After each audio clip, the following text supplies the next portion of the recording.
Why is everyone standing? Do I tell you to sit? Please sit. All right. Good evening, and thank you for coming out tonight to hear me talk about death, a perennially popular topic. In some ways, I know that Bach's funeral cantata, Gottes Zeit ist die allerbeste Zeit, is in certain ways maybe a morbid subject for a lecture. On the other hand, after deciding to do something on October 11th, I realized that it was Yom Kippur, the Day of Atonement, so it seems appropriate. Also, I recently turned 41, which is sort of the time in life when a young man's fancy turns to thoughts of his own mortality. So it seemed doubly appropriate. Now, this is, to me, like one of the most extraordinary and also mysterious pieces that Bach wrote. On the one hand, it is a piece that he wrote when he was, I think, all of maybe 22 or 23 years old, which is something I like to remind myself of when I want to feel bad about myself. So it is this work of really a young composer in the first flush of his powers. On the other hand, it is a piece that is intensely, almost morbidly fixated on death. It is a kind of confrontation with mortality and a sort of working through of one's own kind of fears of and anxieties about death.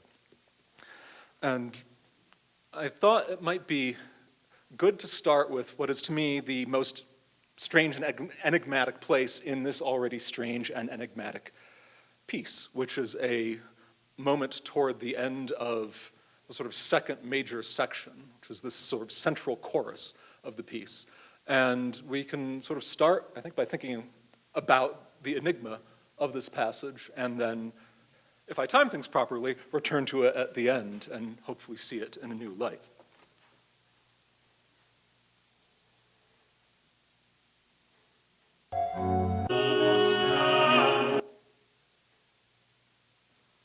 So what you'll hear here, quickly to situate yourself, is the lower three voices of the chorus, the alto, tenor, and bass, singing a kind of fugue, and the soprano essentially interweaving a arioso melody above them. And what's going to happen is the other three voices are going to just gradually drop away, leaving the soprano kind of hanging on this very strange, inconclusive end. And then we just get silence until at least the next movement starts, which we'll come back to later.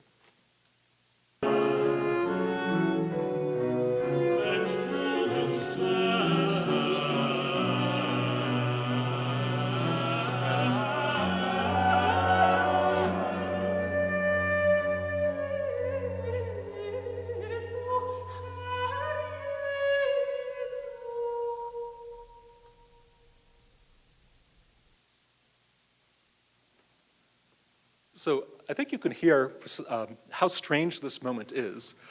I'm going to go maybe demonstrate the piano a little bit with the proviso that I am not a real pianist, and this will be a kind of butchery of the instrument.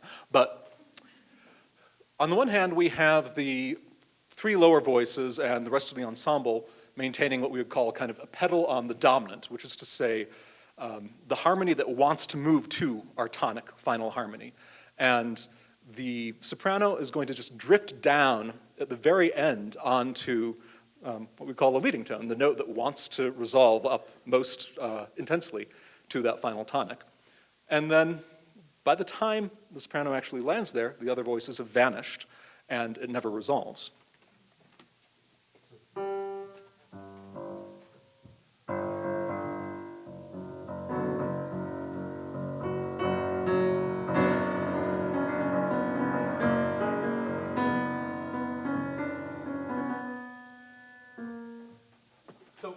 What wants to happen, we could say, is essentially this.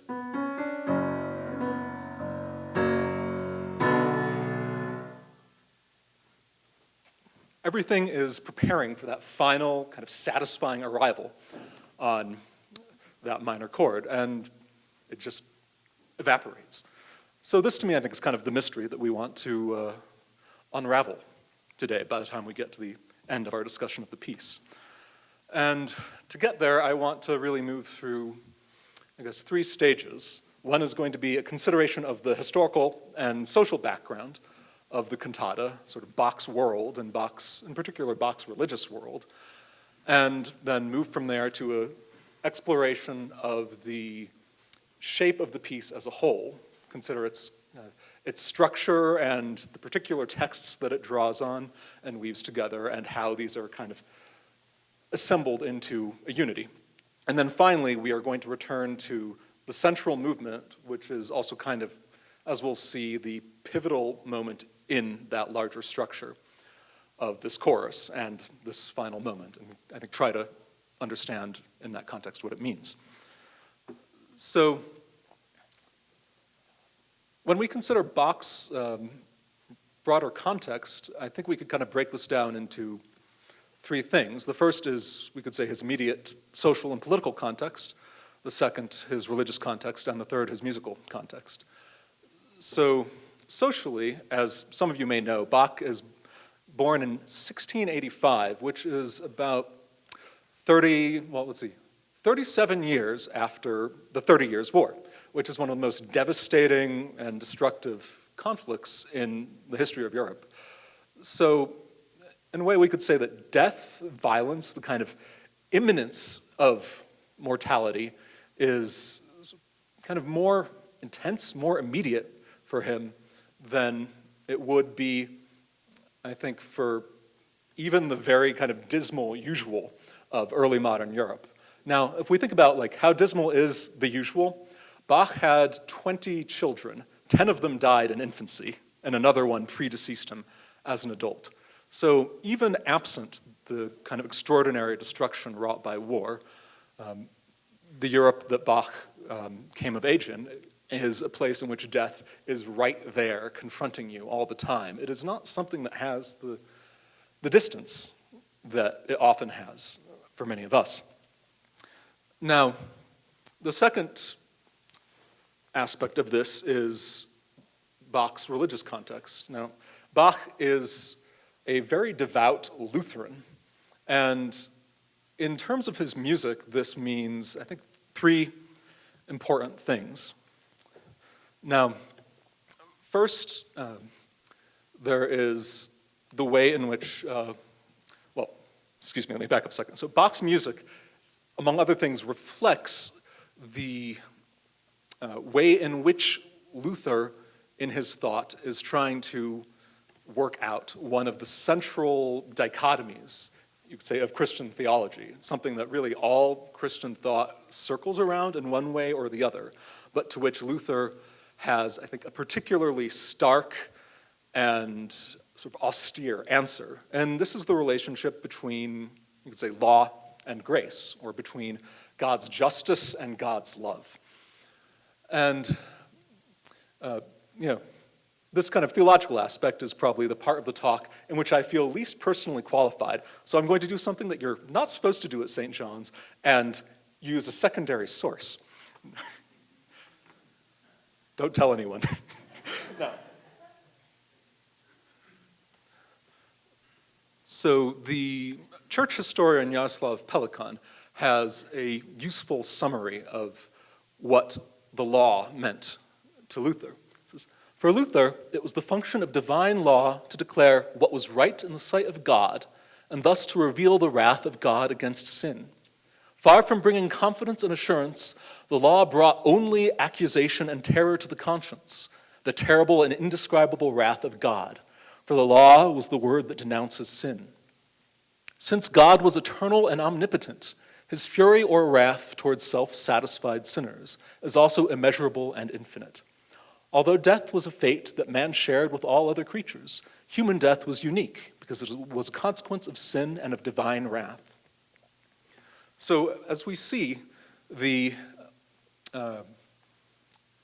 concept of death, as Bach understands it, is intimately interwoven with this question of the law and of the way in which we all stand under the judgment of the law. Now, for Luther, the only thing that mitigates the kind of horror of our inevitable falling short of God, of his wrathful judgment of us, is divine grace. So you could say that from Luther's perspective, if it were only for God's justice, we would all be damned. But God freely gives us his grace and his love, and therefore we are, in a sense, you could say, he says, reckoned just or reckoned righteous through God's favor. So what you see here is this very odd, kind of stark dichotomy, that the individual, in some ways, is both beloved of God and also wicked and depraved.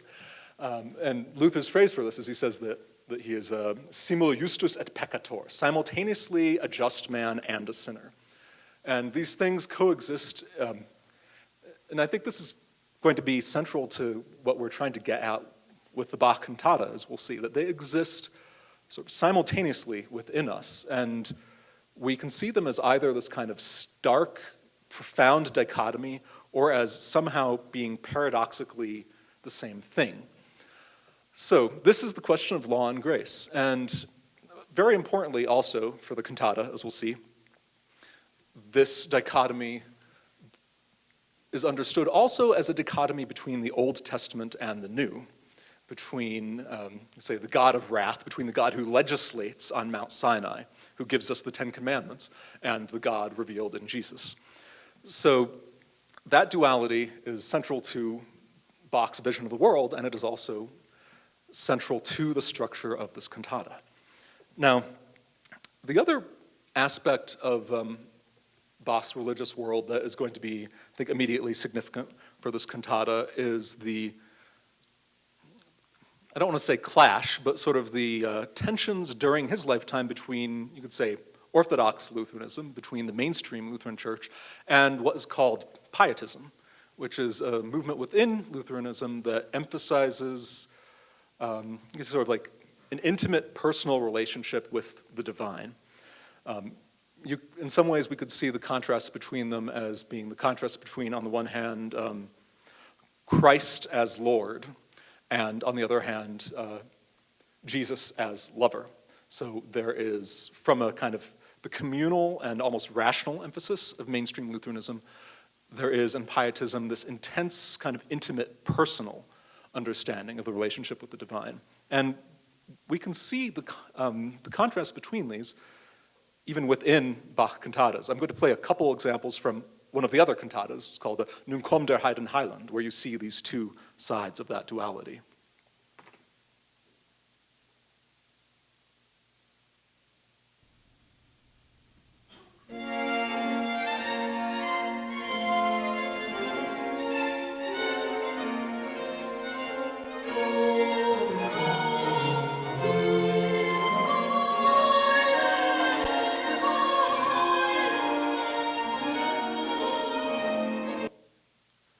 And then we have this soprano aria.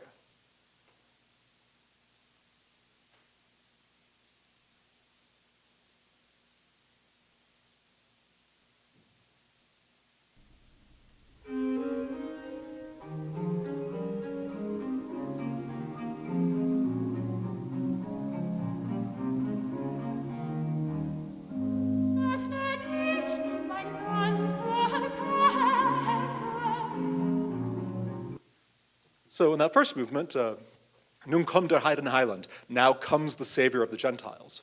This is an Advent cantata, which is to say it is a cantata that is on an apocalyptic subject.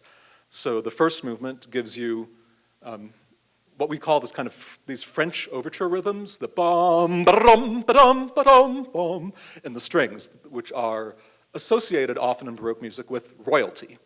And so this is Christ as king, entering his kingdom collectively. And then in that soprano aria, it was the Öffne dich, open my heart to Jesus. So you have Christ as lover entering into the heart of an individual believer. So here you have really the contrast between the Lutheran authoritative church and the sort of individualistic emphasis of Pietism. And both of these play out in very important ways in the cantata that we're going to look at.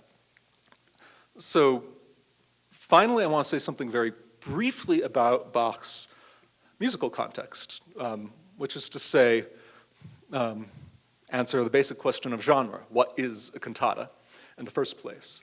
So Bach spent most of his life in the employ of the church, which is to say that these pieces are functional music. He wrote two incomplete cycles of cantatas when he was the cantor at the St. Thomas Church in Leipzig, and these are essentially used for really weekly worship. So it is music that is, you could say, reflecting and responding to the needs of a particular congregation and religious community. Now, the second aspect is, you can say, what makes up a cantata. And for our purposes, we could see them as being sort of built up of a few discrete building blocks. On one hand, there are the kind of two sorts of movement that we listened to already. There is a chorus, in which the entire group is singing, and then there are these individual solo arias, or occasionally duets. So you have a kind of contrast between the collective and the individual that is implicit in those two kinds of movement. A third, which interestingly does not happen at all in this cantata, is recitative, which is what we sort of think of as an opera, when you have a dialogue being expressed. A few quick chords played on like the harpsichord or organ, and then people moving very rapidly. So this does not happen in this cantata, and its absence, I think, is interesting, but we'll come back to that. And also, you'll notice so far, all of these genres the cantata has in common with opera, particularly with contemporaneous opera. Handel, who was Bach's rough contemporary, would have built these operas entirely out of choruses, arias, and recitatives. Now, Bach's cantatas also have another kind of genre that goes into them, which is distinct from anything that you would find in opera, and this is the chorale, which is the Lutheran congregational singing, which those of you who have done sophomore music will recognize, particularly from the St. Matthew Passion. So chorales in the Bach cantatas tend to take two forms. One is a straightforward congregational harmonization of the chorale tune.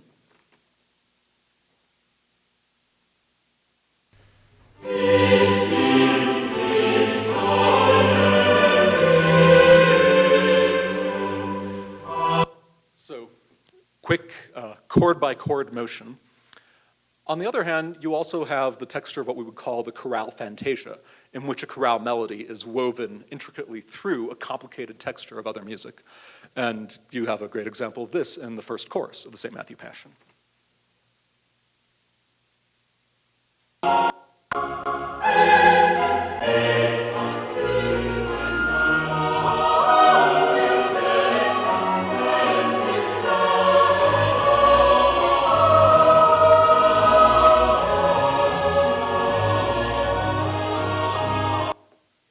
So here we have the two separate choirs singing antiphonally, and over those you hear a boys' choir sing, O Gott ist lamm und schuldig, which is a Lutheran chorale melody that everything else is woven around.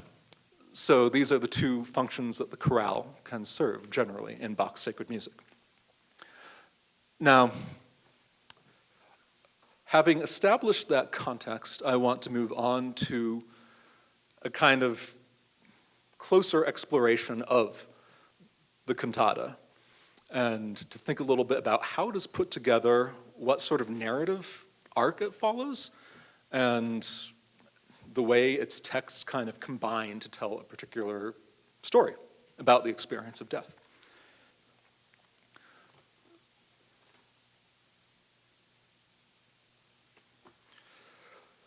So I'm going to sort of work our way briefly through these, well, you could say this introductory instrumental music, and then the 7 vocal movements of the cantata, which we can see really as being divided into 3 sections.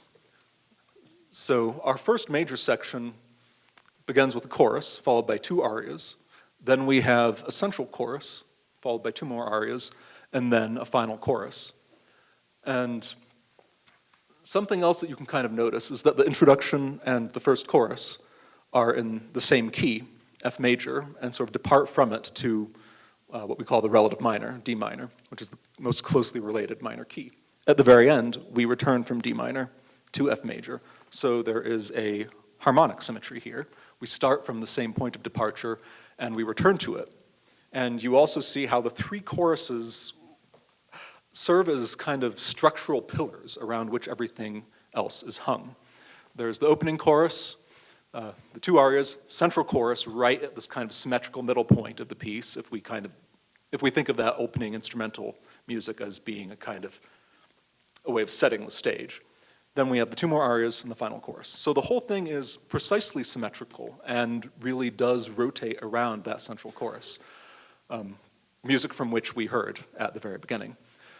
So this is what's sometimes referred to as a chiastic structure. It has this precise symmetry revolving around that central point. And of course, the word, chiastic comes from the word chiasmus, which means across. So there is also an allegorical significance to this kind of structure for Bach.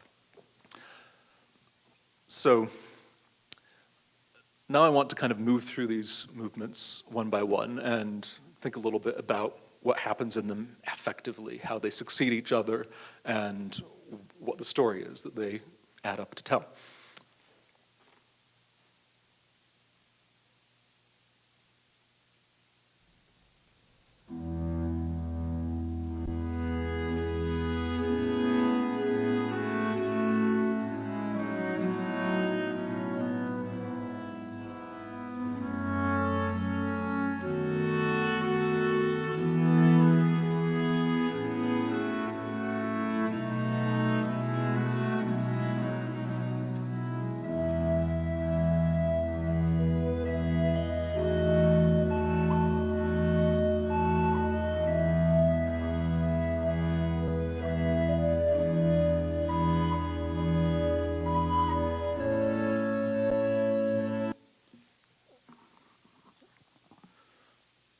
So, oh, by the way, does this sound okay, amplification-wise?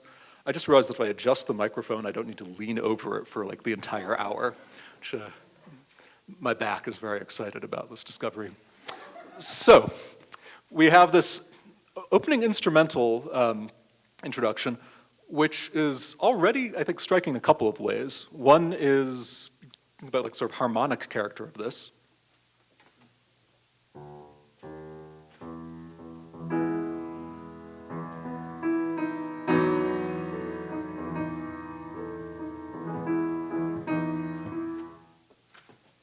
So you hear on the one hand like the sort of the deep, sort of restful stasis of it, that bass just kind of holding, while the melody moves down to this intense dissonance with it and then back up. So there is let's say, a sort of a mood of almost kind of pleasant torpor that is conjured up from the very beginning by the kind of harmonic rhythm of this opening. The other thing that's really striking about this is the instrumentation. The strings that you hear at the beginning are viols, which is to say not cellos or violins, but members of a related family of string instruments that already in Bach's time was kind of archaic. Viol music, V-I-O-L, not V-I-L-E, is particularly associated with the Renaissance. And similarly, the wind instruments that enter above them, playing that, I can't get that high. So those are recorders, which similarly are archaic instruments in Bach's time. So this instrumentation is going to run through the entire chorale and conjures up a kind of strange sense of antiquity that adds, I think, to the mystery of the piece and interacts with that kind of static quality in very interesting ways. So, having established the mood with this introduction, we now get to the first of our three major choruses.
So we have this opening, the text, God's time is the best of all times, in this kind of ebullient F major that ends with this kind of lovely little bit of text painting. So long, so in him we live as long as he wills, and you get the word long has that kind of held out note. This is Bach kind of playing games with us. So, and then suddenly after that come the words in ihm sterben, in him we die, and there we get this shocking transition.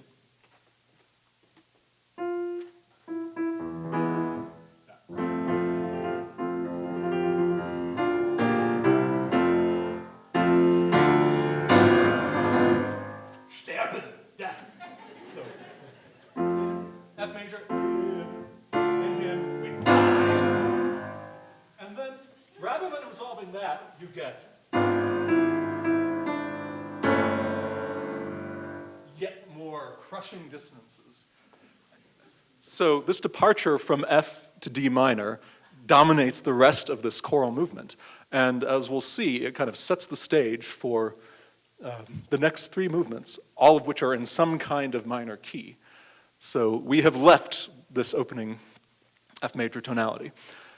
Now, we've also gone from life to death. In him we live, shift to D minor, in him we die.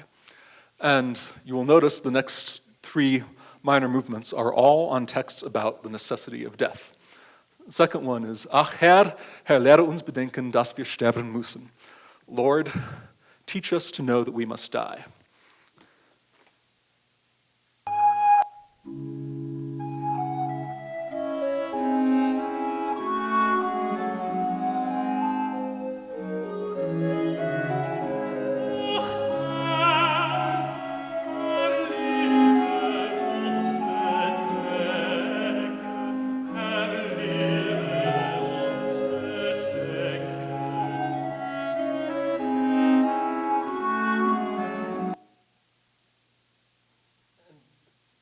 Something else, by the way, that is kind of unusual about this piece, most cantatas, the movements are kind of self-contained. They start and end in the same key, and when they're over, they're over. You have silence, the next one begins. Here, they are connected one to the next, kind of seamlessly, with only a couple major caesuras. So we will hear, for example, that this movement moves directly into the next.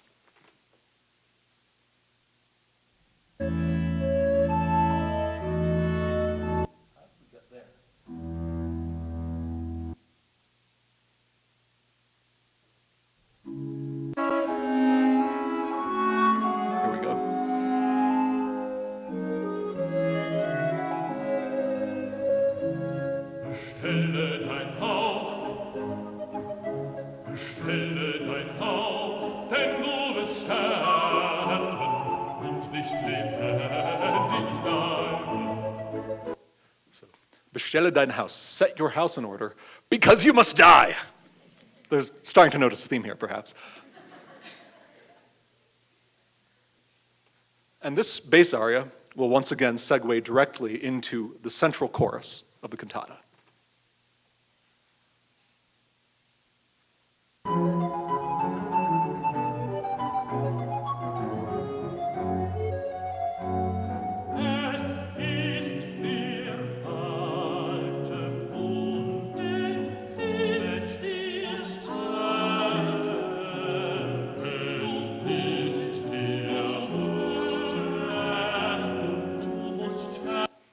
It is the ancient law, man, you must die. So this is, by the way, the movement from which that very strange moment that I played for you at the beginning comes. And I want to come back at the end and really analyze this movement more closely and think about what's going on in it. But for now, I want us to move on to the second half of this arc, which begins with an alto aria in minor.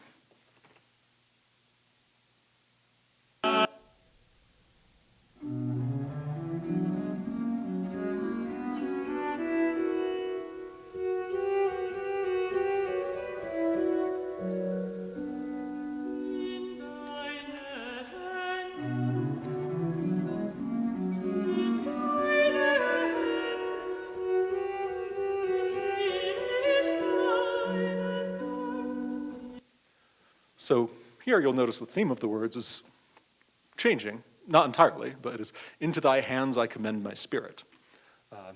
And you get under this, notably, in the bass line, this huge rising line that just begins from that low, the C, and just kind of rises inexorably.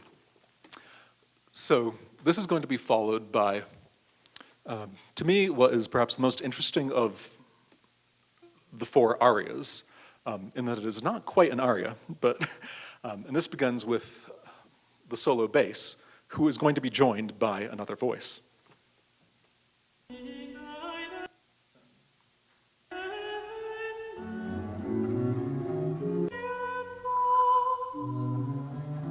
So this is going from the end of the alto aria into the bass aria.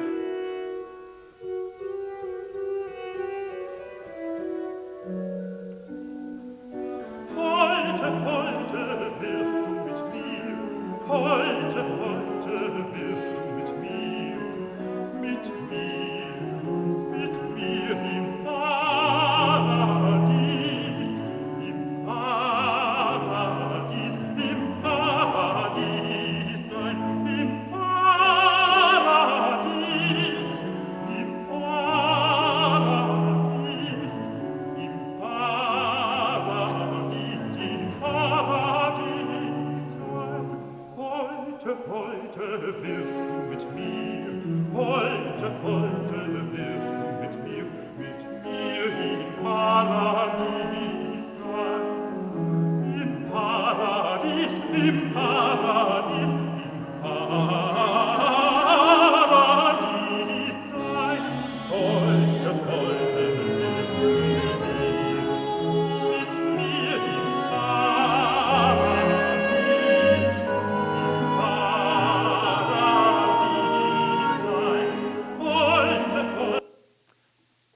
So you'll notice the bass is no longer alone. So we start with the bass aria, and the text here is heute, heute, heute wirst du mit mir, heute, heute wirst du mit mir. Today you will be with me in paradise. And this is kind of a classic example of the use of the bass as what is called the Vox Christi in Bach. Those of you who know the St. Matthew Passion will know that Jesus in that is sung by a bass. Johannes Brahms actually had a kind of line about this. He said all the great choral music has Jesus as a bass. Only like the mediocre pieces make him a tenor. He probably has in mind here like Beethoven's Christ on the Mount of Olives, which has this very kind of overwrought tenor Jesus, who is kind of hard to take seriously. Anyway, so the bass is the voice of Jesus, but what you'll notice is right when that in Paradies sein, which, by the way, this is right where the bass cadences on D minor, on the key that was associated with death in that first movement, when we departed from the in ihm Leben to the sudden crushing dissonance. So right when the bass reaches that sort of back to the key of death, we could say, well, there are many keys of death, but the one that's associated with death in the first movement, the alto enters, sing mi Frieden freudig fahr dahin. This is a Lutheran chorale melody, which is being interwoven with the bass as the voice of Jesus. And the chorale here is, with peace and joy I depart from here. So this is now music about you could say, not even the resignation to, but sort of the acceptance of and embrace of death as a sort of a departure from the sufferings of the world. So for the rest of this movement, you get the voice of Jesus and the Lutheran chorale woven together until finally first the bass drops out and we get the chorale by itself.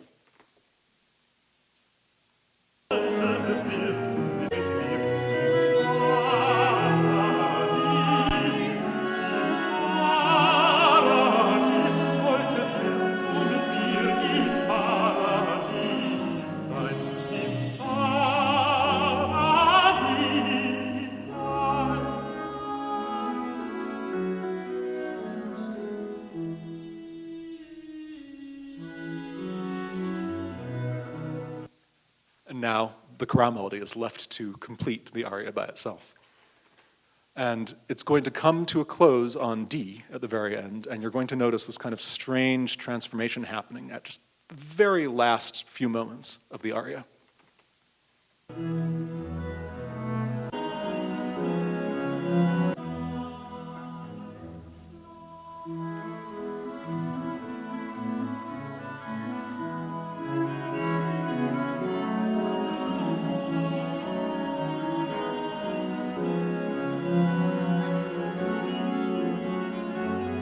There it is.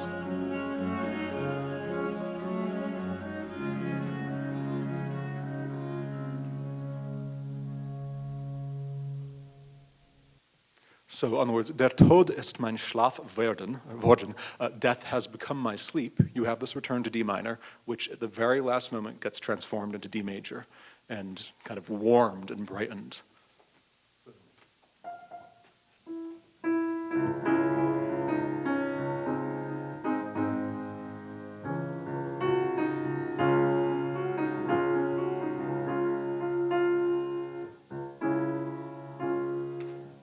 Sudden brightening and warming of the music at the end.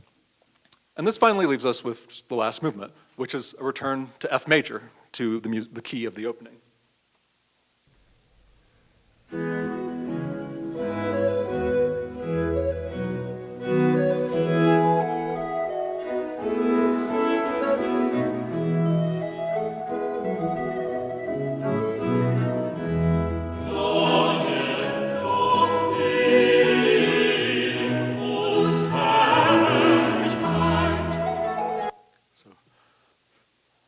So this is, let's see.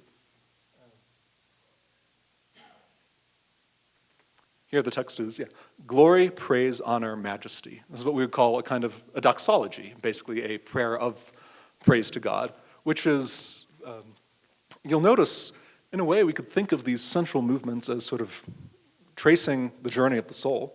See, teach us to know that we must die. Set your house in order, for you must die. It is the ancient law, man, you must die. Into thy hands I commend my spirit. Then today you will be with me in paradise. And finally, the death has become my sleep. We have sort of traced things to the end of the journey of the individual soul. And what we are left with in this kind of final F major section is, once again, the community. Kind of praising God and celebrating the life of the deceased. So the central story is over, and all we get now is this kind of final bookend, which ends in this strange, almost perfunctory way.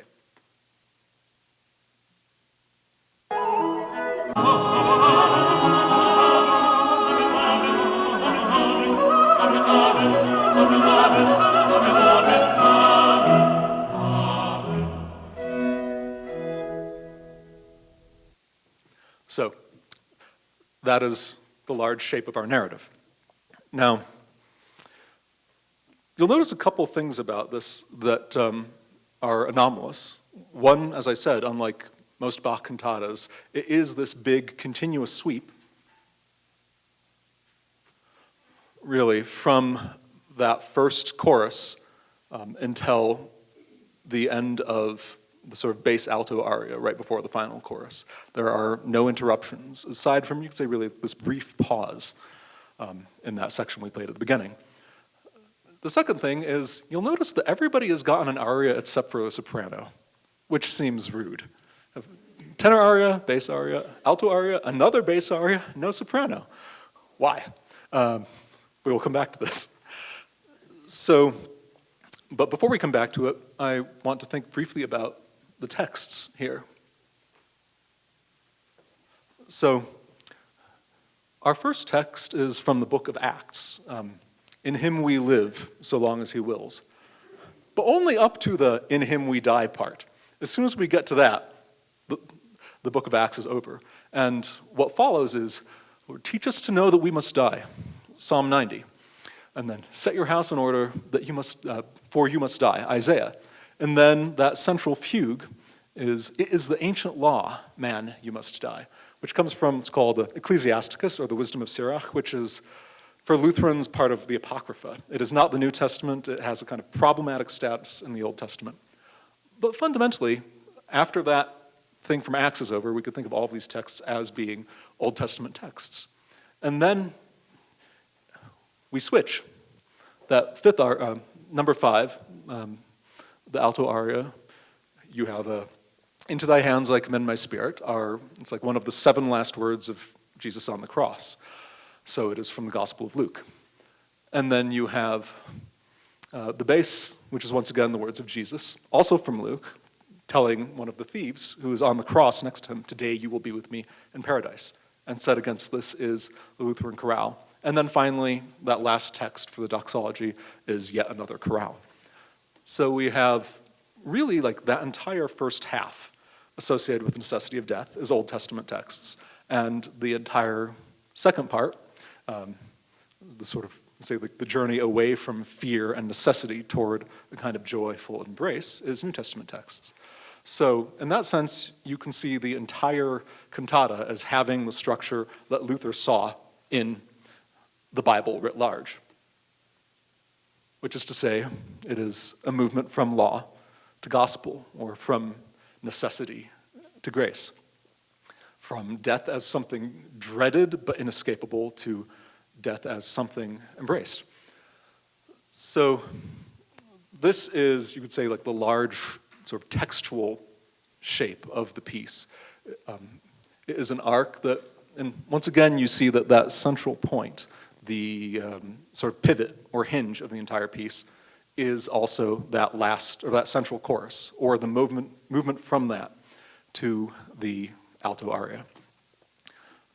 So I think one more piece of the puzzle I think that we want to add to this is the harmonic structure of the piece as a whole. Now, I mentioned that it starts with this motion from F major to D minor, and it goes from D minor to F major again at the end. So you have that kind of harmonic symmetry to go along with the symmetry of the texts. In between, we have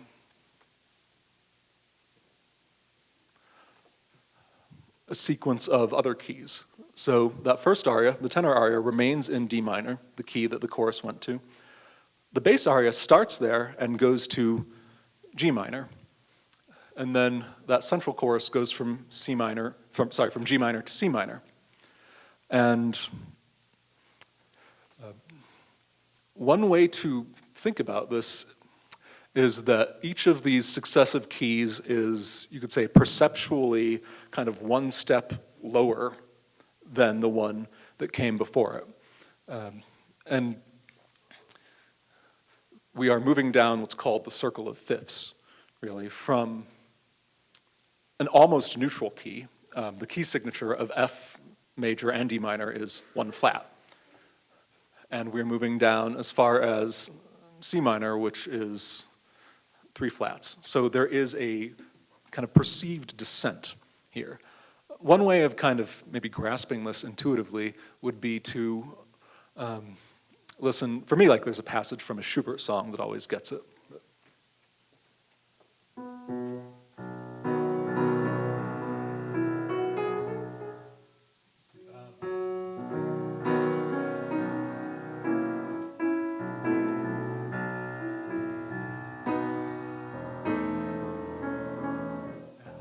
Sorry, that's wrong.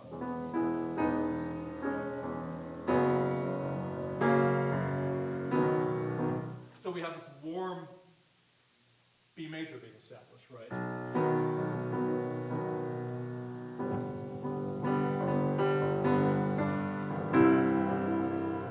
So it's the motion from here.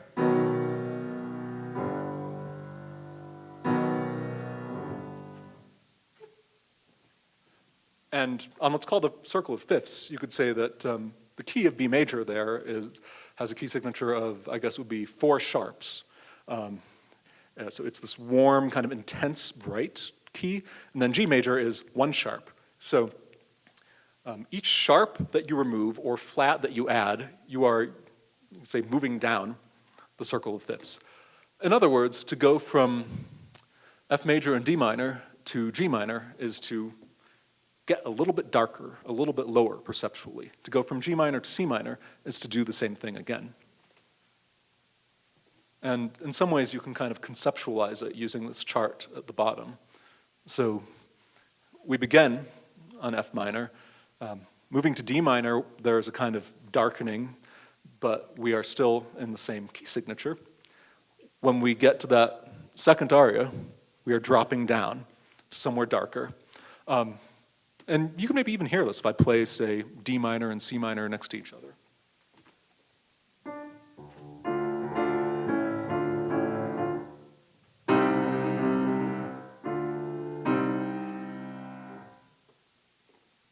Or even more. This is F major, C minor. So there is you could say, a kind of perceptual descent that is traced out by this process. And you could say the nadir of this arc really comes, once again, at the end of that fourth movement and the transition from it into the fifth. So we've been thinking about the kind of symmetry of the cantata.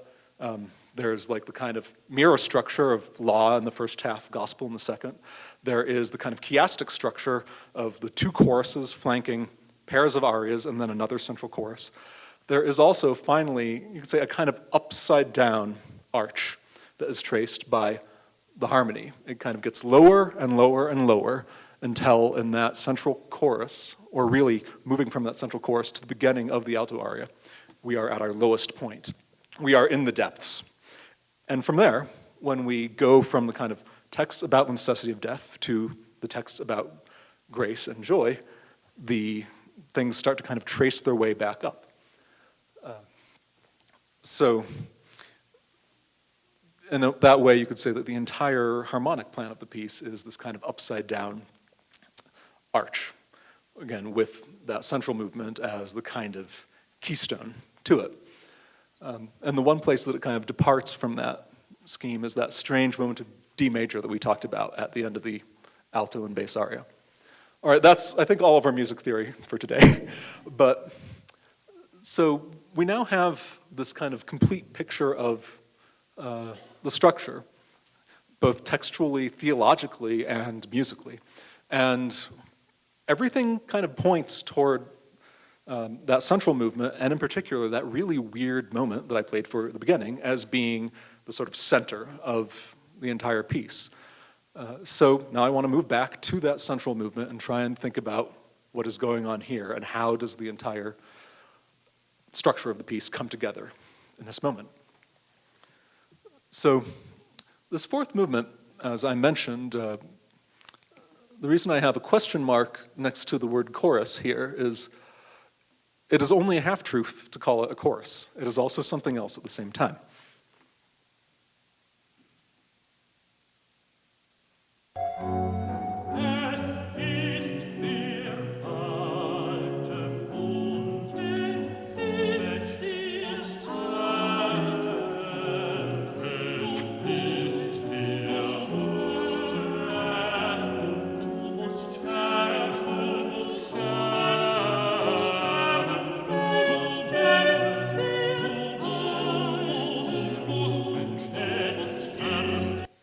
So we get this, again, the text from Ecclesiasticus. It is the ancient law, man, you must die. Set, if you think about the symbolism of this, it is set appropriately to a fugue, which is one of the most kind of law-bound and also archaic of musical forms already in Bach's time.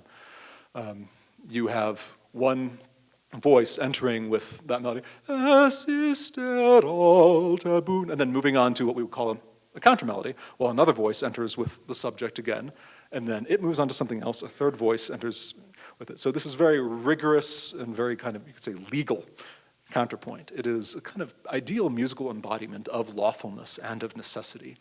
And even, and this is also, you could think about the kind of affective quality of this particular fugue. It's not just that it's a fugue, but what the es ist der alte bam bam. If you remember our opening, the bass. The bass is doing this.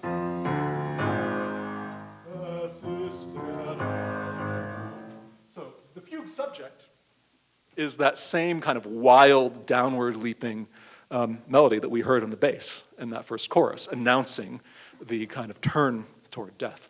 And now it becomes the sort of basis of the entire chorus. But after you get a kind of proper exposition of this fugue, something else is going to enter over it.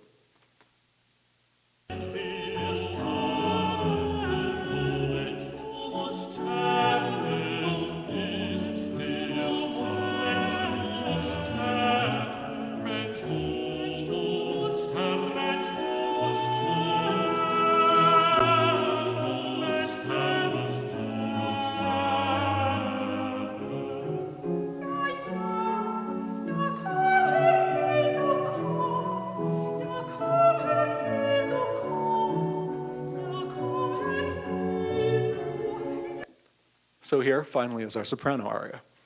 But instead of being by itself, it is kind of, first you'll see it alternating with the fugue, and then finally it will actually be superimposed upon the fugue, so that they happen at the same time. And so against the Ecclesiasticus text, the soprano is singing, Ja, komm, Herr Jesu, yes, yes, come, Lord Jesus, which is from Revelation. So we have Old Testament and New superimposed. And we also have, you could say, the strict legal sort of orthodoxy of the fugue and this pietist eroticism of the soul longing for Jesus laid right on top of each other. So these things that are kind of presented as a sort of mirror structure or as a kind of dichotomy in the rest of the cantata here kind of appear almost fused. And there's also one more ingredient along with these, as you'll hear. Listen to what the instruments play behind the soprano in just a moment.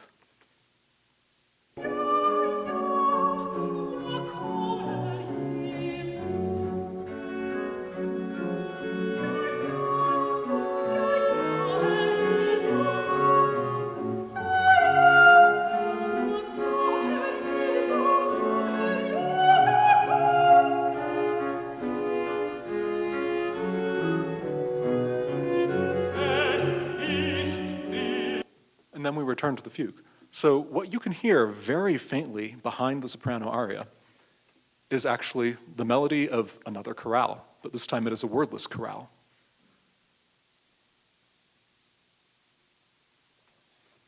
So this is our three interwoven texts for that central movement. There's first the chorus singing the ancient law. There is the solo soprano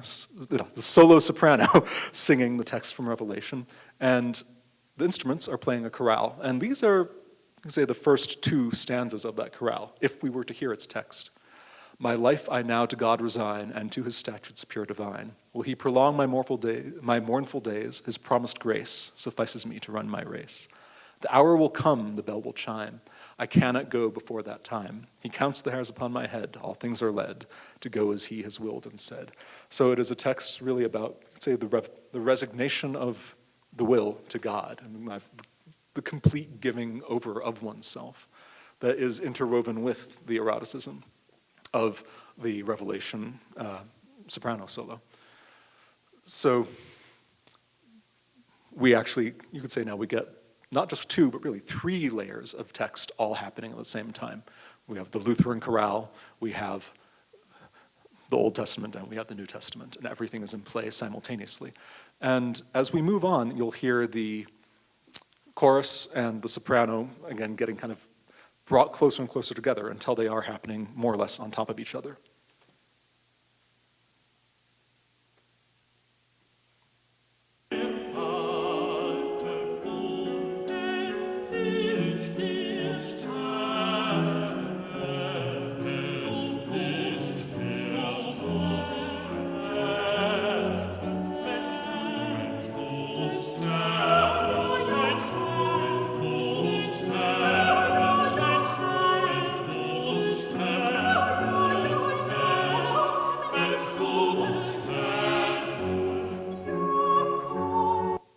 So now they're happening on top of each other. And now, finally, we will get to this section that we began with, in which the rest of the chorus slowly dies away, leaving the soprano by herself.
And then you just have that hanging in silence. So if I were to hazard an interpretation of this extraordinarily strange moment, once we place it in the context of the entire piece, you have this gradual descent into the grave, into death, really, at this moment. And that question mark that is left hanging in the soprano just hovers there and hovers there.